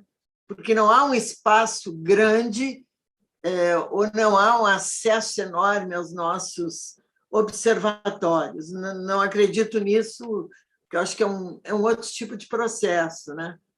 Mas eu acho que a gente tem que criar eventos de portas abertas, né? Para que as pessoas... Temos que... O ensinar, para mim, né, é muito também apreender os saberes dessa sociedade, desses grupos sociais. Acho que tem um compromisso aí muito grande. Pretendo levar adiante um pouco isso. Não sei como é que a gente vai fazer. Obrigada, Maria Helena, obrigada pela resposta de vocês. E eu queria né, fazer agora uma pergunta que, pelo que vocês falam, né, quer dizer, essa intervenção na realidade, a intervenção na política, a intervenção mesmo no cotidiano, na nossa relação com as mídias, né, é um desejo dos observatórios. E uma questão que se coloca hoje para um sistema saudável, digamos, da comunicação midiática é a questão da regulação, como alguns de vocês, né, citaram assim. E quando a gente coloca essa questão, muitas vezes surge, né, a contrapartida de que a regulação é uma censura, de alguma forma, enfim.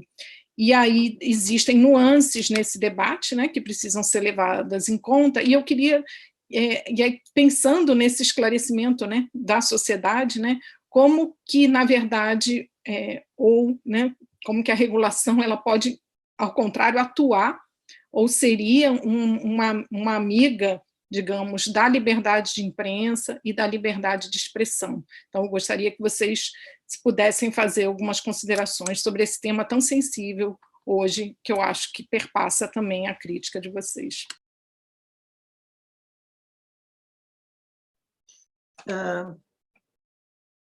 Eu acho que teria que definir um pouco de qual regulação nós estaríamos falando, né? Ou qual é a regulação que cabe hoje, né?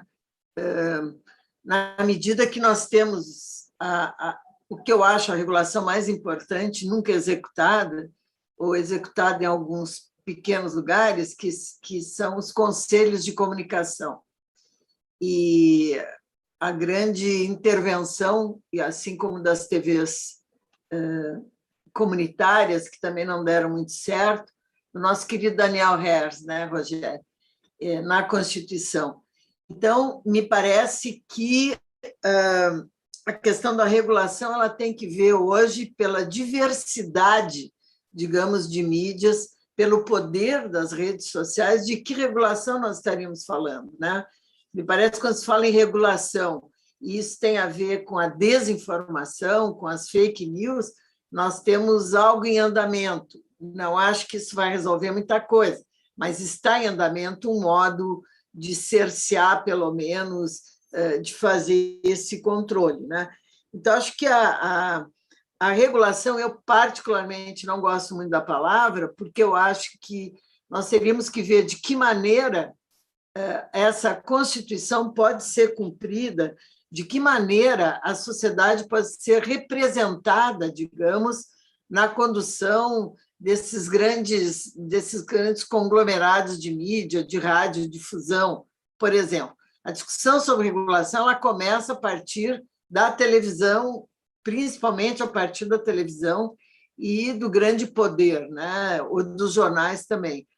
Como eu acho que isso merece um longo seminário, o que é a regulação hoje, quais são os mídias que seriam afetados, como seria feito isso, né?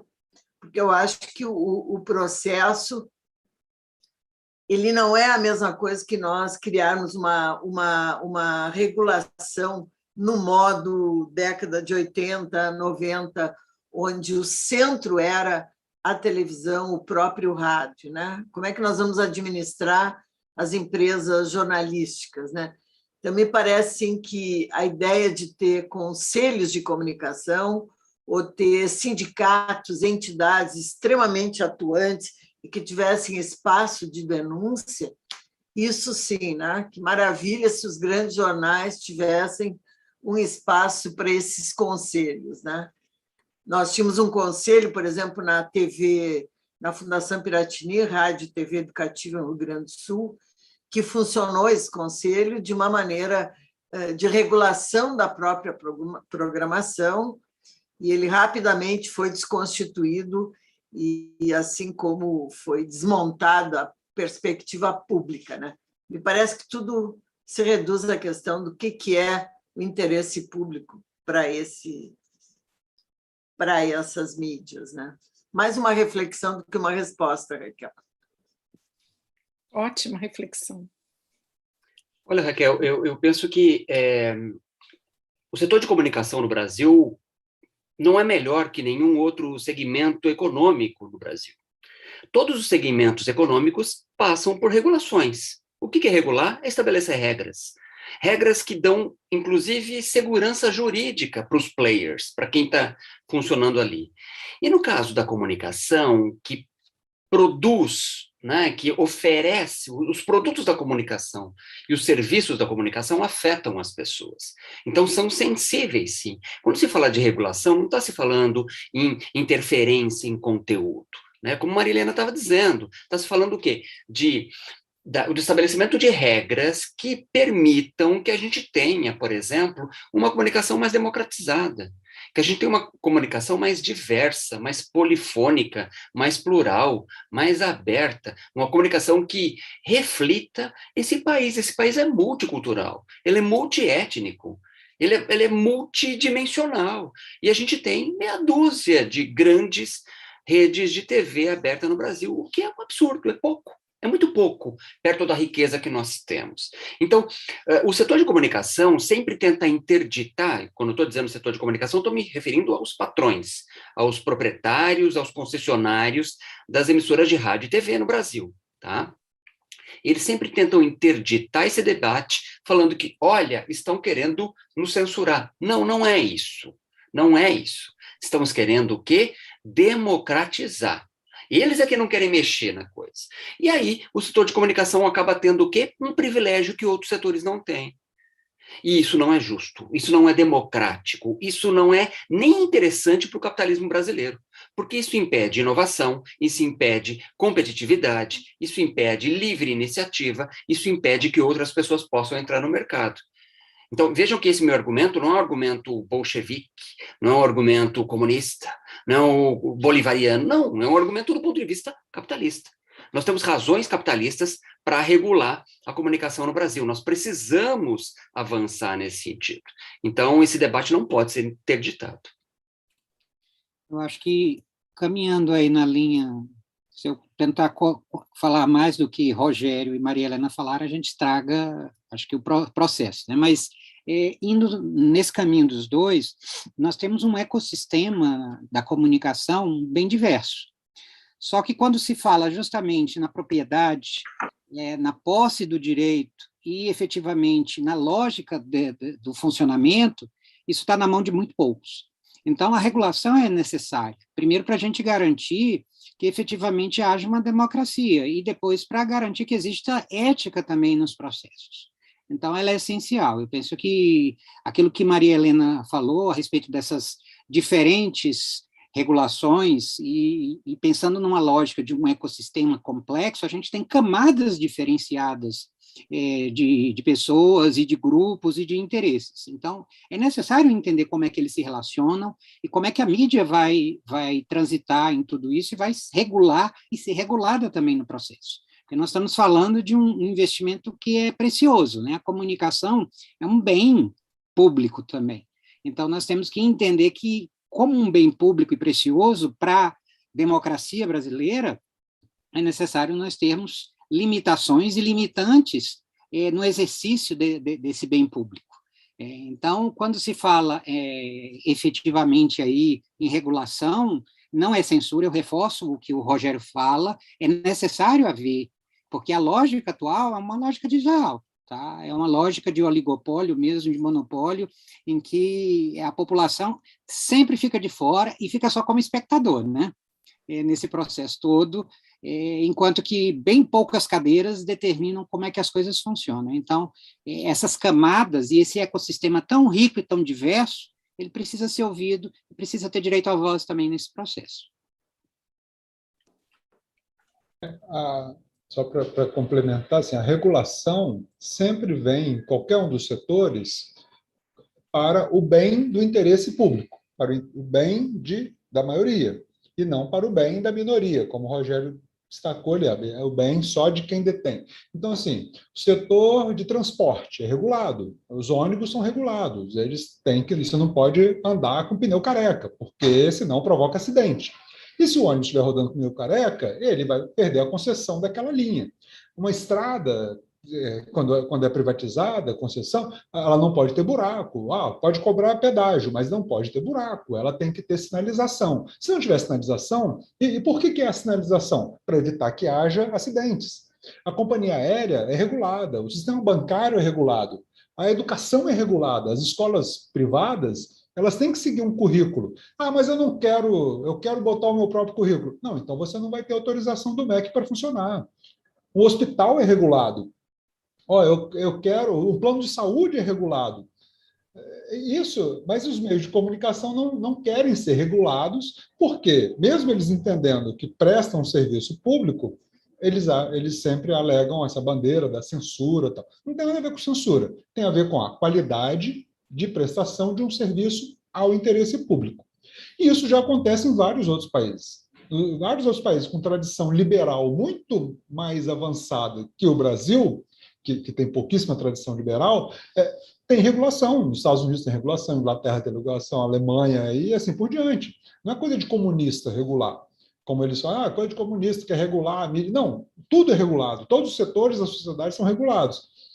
E agora a gente tem a questão das plataformas, né? Vamos regular as plataformas.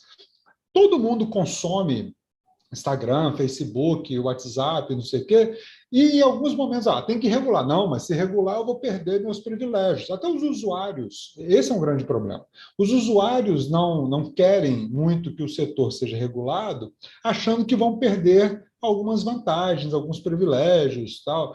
Quem ganha dinheiro com essas plataformas, né, eu mesmo, de forma pequena, acha que uma regulação vai atrapalhar o seu negócio. É um grande engano. A regulação tem que ser sempre pensada para a qualidade. E se a gente busca a qualidade de um serviço, tem que haver essa discussão. Mas não ser feita por um grupo de notáveis que vai pensar essa qualidade de acordo com determinados interesses. Tem que ser um amplo conjunto de um grande debate da sociedade. Isso que Milena falou. Os conselhos de comunicação, eles funcionavam muito bem quando eles eram bem horizontais, com participação ampla da sociedade. Quando você começa a botar setores específicos para debater aquilo ali, aí vira um clube, igual por exemplo, o CONAR, né, que regula a publicidade no Brasil. Não, é um clube fechado, a sociedade não participa de jeito nenhum, são só empresários da mídia que regulam, e eles falam, não, nós garantimos a publicidade que seja ética. Coisíssima nenhuma, só aquela que é feita pelo clube. Então, a gente não quer isso, essa clubicização, essa patrimonialização de algo que é um bem público como a comunicação. Eu acho que, quando a gente fala que a sociedade participe, a Constituição brasileira garante isso. Ela fala em conselhos. Quem pode executar, quem vai executar o funcionamento da Constituição junto às empresas de comunicação? Então, essa é uma questão. De que regulação, além disso, nós estamos falando, né? Nós estamos falando de uma regulação econômica, nós estamos falando de uma regulação de ordem da qualidade, como é que se afere a qualidade da programação. Então, acho que existe um grau de complexidade, e eu acho, Edgar, os meios de comunicação não pode ser comparado à indústria de transporte ou da aviação ou à construção civil, porque nós trabalhamos com um bem, né, que é um tipo de produto que é emanado, que tem a ver, digamos, com as perspectivas da ordem racional, da ordem passional, e mexe, digamos, com o imaginário, com o simbólico. A construção civil não faz isso, os transportes não. Então, assim, mexer com isso em época de redes sociais, eu estou problematizando isso, porque realmente eu não tenho uma resposta, porque eu acho que nós não podemos olhar os meios de comunicação hoje com o mesmo olhar político, conceitual, que nós olhávamos em 80 e 70. Na luta pela democratização da comunicação, na luta pela regulação, né? Era o Unesco, eram os grupos políticos, era todo mundo. Nem a esquerda no Brasil conseguiu fazer essa discussão. Mesmo tendo fortalecido os conselhos de comunicação, tendo criado a EBC, a muito custo nós tivemos uma conferência nacional. quando as conferências da área de saúde existem sempre e sustentam o sistema de saúde, né? Nós tivemos uma grande conferência enfim, de uma década de governo de esquerda, uma conferência nacional. Isso mostra, eu acho que não só a complexidade, digamos, de mexer com essas estruturas, como a complexidade de mexer com a natureza que é da notícia, que é de todos os bens simbólicos que circulam aí, e agora com essa grande melange, com essa grande mistura, digamos, de tipos de mídias e de plataformas, né? Então, me parece que há um outro patamar aí da discussão de regulação que a gente vai ter que sumir, né? que reagir. Primeiro, porque eu não sei, né? É essa pergunta, o que é regulação hoje no Brasil. E quem acha que é censura, quem acha que é controle, claro, aqueles que estão sendo diretamente atingidos, né? E eu acho que há pouquíssimos países no mundo em que a sociedade realmente é representada no funcionamento dos meios de comunicação ou desses sistemas de rádio e teledifusão, né? Embora tenha instituições públicas como a BBC, que são o grande exemplo, são sustentadas pela sociedade, né? Que pagam como a luz, por exemplo. Mas eu acho que isso é uma boa discussão para fazer, sim. Obrigada, Maria Helena, obrigada a todas as respostas. A gente abre com essa última pergunta uma perspectiva para um debate que precisa ser feito, assim, né? Poderíamos continuar, mas eu acho que agora está na hora da gente pensar, né? Convido vocês a fazerem considerações finais, se vocês quiserem, e, enfim, e agradeço muito, agradeço as perguntas, participação das pessoas e as intervenções de vocês aqui, o tempo de vocês. Muito obrigada. Querem comentar alguma coisa? Aqui está todo mundo esperando. Eu queria agradecer aí a oportunidade de apresentar o trabalho, a estrutura e, na verdade, o nosso dia a dia, né? E dizer que é uma satisfação ser parceiro de pesquisa e de projetos junto com diversos colegas que estão aqui, como Rogério, como Edgar aí, na própria presença da Ana Regina, lá na rede, tá? E de Maria Helena também. Então, é um prazer estar aqui na região norte, apesar da distância, mas, ao mesmo tempo, estar tão perto de colegas e de poder construir uma perspectiva. Lembrando que, sozinho, a gente não chega em lugar nenhum, né? Então, eu acho que a grande sacada da rede é aproximar os parceiros e esse momento que nós estamos tendo agora com os observatórios, que eu imagino que virão outros, com outros colegas que estão aí também na rede, vai fortalecer e nos ajudar a construir coisas mais interessantes também. Então, deixo aberto aí o OPAGE, o contato sempre está disponível por meio das mídias sociais, é fácil nos localizar, e obrigado pelo convite para participar aqui com vocês. A gente que agradece. Também quero agradecer, então, foi um prazer, né, fazer esse debate. A gente sempre, quando termina esses debates, começa outro, e a ideia de que os observatórios precisam cada vez mais observar. Parece que parte da democracia está muito na dependência do nosso trabalho.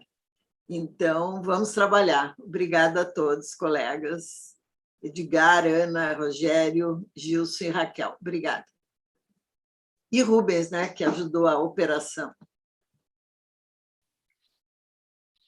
Eu também quero agradecer o convite, quero parabenizar os colegas, os projetos, quero parabenizar também a Ana Regina, em nome dela, as outras dezenas de nós que fazem parte da RNCD. A desinformação é um problema sobre o qual a gente, né, ainda vai se debruçar durante muito, muito tempo. é um problema complexo, como é o aquecimento global, como é a poluição, como é, né, a pandemia, como é essa epidemia de governos autocráticos. Então, são desafios humanos que, como disse o meu amigo Gilson, a gente não vai conseguir vencer sozinho, não. É só na união, só em saídas coletivas. As saídas coletivas são possíveis e são as únicas possíveis. Abraço para todo mundo. Eu quero agradecer aqui também, como sendo dos membros da coordenação da Rede Nacional de Combate à Desinformação, junto com Raquel, Ana Regina e a Poliana, quer dizer, juntar os observatórios, a gente já faz, mas mostrar para os nossos demais parceiros o que a gente já vem fazendo com o observatório, eu acho que é muito rico, como isso que o Gilson falou, que a gente quer compartilhar uma prática que a gente já exerce há muitos anos, mas sendo adaptada para especificamente a questão da desinformação, como uma possibilidade de mudança. A gente sabe que a gente não vai resolver o problema da desinformação, desde que surgiu a comunicação à desinformação, mas a gente tem sempre que alertar, os observatórios estão atentos a isso. Então, eu quero aqui deixar também um convite para vocês participarem mais da outra rede, que é a Rede Nacional de Observatórios que nós temos. A gente, infelizmente, não consegue sistematizar uma página, tal, mas a gente tem várias coisas acontecendo. E, por exemplo, essa disciplina que a gente está oferecendo em conjunto durante esse semestre inteiro, a gente pode disponibilizar para todos os parceiros, estão todas gravadas as aulas, isso está muito interessante. O nome da disciplina é Crítica de Mídia, e são observatórios em 8 programas de mestrado e doutorado espalhados pelo país afora, discutindo todas essas temáticas com muito mais profundidade do que a gente conseguiu dar só pinceladas aqui nessa mesa hoje. Então, muito obrigado, Raquel, Ana, e aos colegas também, Rogério, Milena e Gilson. A gente se encontra sempre nesses eventos e tomara que a gente volte a poder se encontrar em breve, né? Fisicamente, para trocar nossos afetos e sair daqui, bater papo, tomar uma cerveja e avançar. Porque não é simplesmente chegar aqui, falar e está falado, acabou, desligou e a gente vai cuidar de outra coisa. Não, a gente está sempre maquinando, pensando, trabalhando em cima disso. Mas a gente vai se encontrar logo, novamente.